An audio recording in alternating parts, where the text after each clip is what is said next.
அனைத்து தோழமைகளுக்கும் வணக்கம். இன்றைக்கி பார்த்தோம்னா யாழ்ப்பாணியில் நம்ம நிற்கிறோம். எப்போவுமே மிளகா கூட நம்ம என்ன பண்ணியிருப்போம் அப்படின்னு பார்த்தோம்னா சீரகம், தக்காளி அப்படின்னு நிறைய போடுவோம். சோம்பு அப்படின்னு எல்லாமே கலந்து பயிர் வைப்போம். ஆனால் இந்த முறை அப்படி பண்ணலை. ஏன் அப்படின்னா நம்ம உடல்நிலையில் கொஞ்சம் பிரச்சனை, கொஞ்சம் விபத்துக்குள்ளானதில் எதையும் பண்ண முடியாத சூழல். அதனால் கொஞ்சமாக தான் பண்ணோம். அதிலே பார்த்தோம்னா எந்த விதமான இந்த ஜீவாமிரதெல்லாம் கூட கொடுக்கல.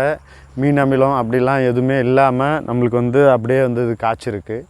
இது நாட்டு ரகம் எந்த அளவுக்கு நம்ம எந்த பராமரிப்பும் பெருசாக கொடுக்கலனாலும் எவ்வளோ காய்க்குது அப்படின்றத நீங்கள் பாருங்கள். ஏன்னா இப்போ ஹைப்ரிடு அப்படின்றது நீங்கள் போனீங்க, மரபணு மாற்றப்பட்ட விதைகள் அந்த காய்கறிகள்லாம் குறிப்பிட்ட அளவு நீங்கள் தான் காய்க்கும். அது மட்டும் இல்லாமல் நீங்கள் என்னன்னா ஏதாச்சும் கொடுக்கணும். அதுக்கு யூரியா கொடுக்கணும், பொட்டாஷ் கொடுக்கணும், எரு கொடுக்கணும், இப்படி ஏதாச்சும் ஒன்று நம்ம பண்ணிக்கிட்டே இருக்கணும். ஆனால் இது எந்த விதமான உழைப்பும் தேவையில்லை, ஆனால் நமக்கு காய் கொடுத்துரும். அப்படின்றது தான் இந்த நாட்டு ரகத்தினுடைய ஒரு மகத்துவம். அதை தான் இப்போ நாட்டு ரகம் எந்த ஒருமான உழைப்பும் போடாமல் இது எவ்வளோ காய்க்குது அப்படின்றத இப்போ நம்ம நேரடியாக பார்ப்போம். இது பார்க்கலாம். இது நாட்டு குண்டு தக்காளி பார்த்தீங்கன்னா தெரியும். இதான் இப்போ நம்ம இது காட்டு மஞ்சள் தக்காளி. எவ்வளோ பெரிய செடி, எவ்வளோ காய் இருக்குது பாருங்கள். இதுக்கு இன்னும் கேட்டோம்னா நம்ம பறித்து குழம்புக்கு பயன்படுத்திகிட்டு இருக்கிறது இன்னும் விற்கணும். அப்படி இருந்த காய்கள் இருக்குது. தினந்தோறும் படிச்சுட்டு இருந்தது. இதில் பார்த்திங்கன்னா அதை பாருங்கள், கோழி அவங்க பூச்சியும் பிடிச்சி தின்னுவாங்க. இதில் இருக்கிற தக்காளியும் சாப்பிட்டுட்டு இருப்பாங்க. அவங்க எல்லாத்தையும் சாப்பிட்டுப்பாங்க. உங்களுக்கு பார்த்தீங்கன்னா தெரியும். இந்த தோட்டத்துக்குள்ளார இவங்க தான் பார்த்திங்கன்னா பூச்சிக்கு மேலாண்மை. சரியா?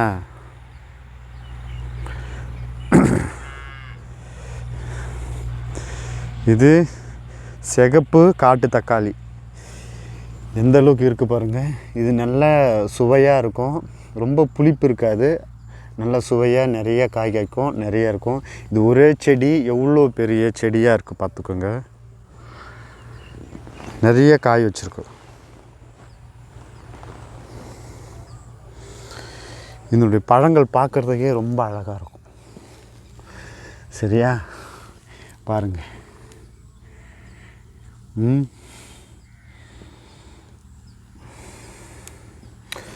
அந்தளவுக்கு ரொம்ப இதுவாக இருக்கும். இது சாதா நாட்டு தக்காளி தான். இதெல்லாம்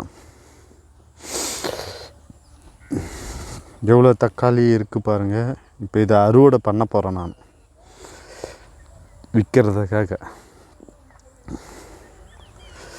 இது வெயிலில் அப்படியே கடந்து, வெயிலில் இப்படி இருந்ததுன்னா அந்த தக்காளி இப்படி ஆகிடும், தூக்கி கட்டணும். ஆனால் நம்ம அதை பண்ணலை.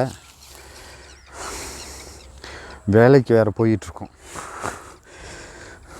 அதான்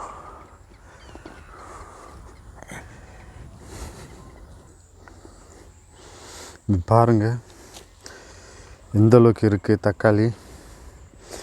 மஞ்சள் காட்டு தக்காளி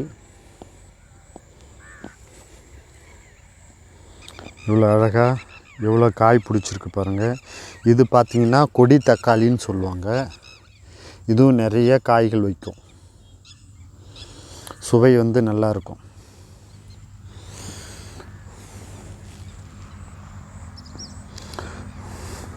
பார்த்திங்கன்னா தெரியும். இதுவும் கொடி தக்காளி.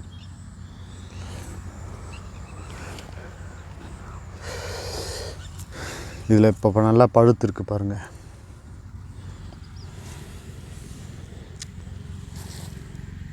இதான் கொடி தக்காளி.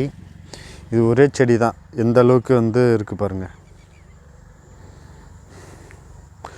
நல்லா பெருசாக காய் காய்க்கும். இதுவும் பார்த்திங்கன்னா கொடி இது பார்த்திங்கன்னா எந்த அளவுக்கு இந்த செடி இருக்கு பாருங்க. ஒரே செடி தான் இது. இங்கேருந்து பாருங்கள், இப்படி தூக்கணும். கிட்டத்தட்ட இது 3 அடிக்கு வந்துருச்சு. வந்து இது காய் காய்ச்சிட்ருக்கு.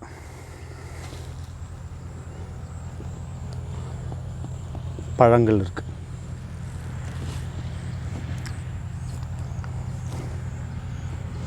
சரியா?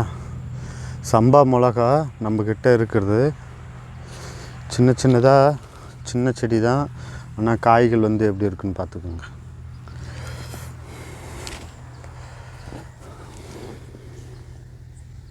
இது சம்பா மிளகா. சரியா? இன்னும் வளர்ந்துருக்கும். இது சரியான பராமரிப்பு இல்லாமல் கிடக்கு. பார்த்திங்கன்னா தெரியும் எவ்வளோ கீழே பில்லு இருக்குன்னு. நம்ம வீட்டு நாய்ங்க இது பள்ளம்லாம் நோண்டி வச்சுருக்கு. நோண்டி இந்த அளவுக்கு பண்ணிவிட்டு ஆனால் நம்மளுக்கு வந்து காய் கொடுத்துட்ருக்கு. பராமரிப்பு பண்ணி நல்லா பண்ணோம் அப்படின்னா நாட்டு ரகம்லாம் நமக்கு நல்ல பயனுள்ளதாக இருக்கும். இந்த செடியும் பாருங்கள் இந்த அளவுக்கு இருக்குன்னு.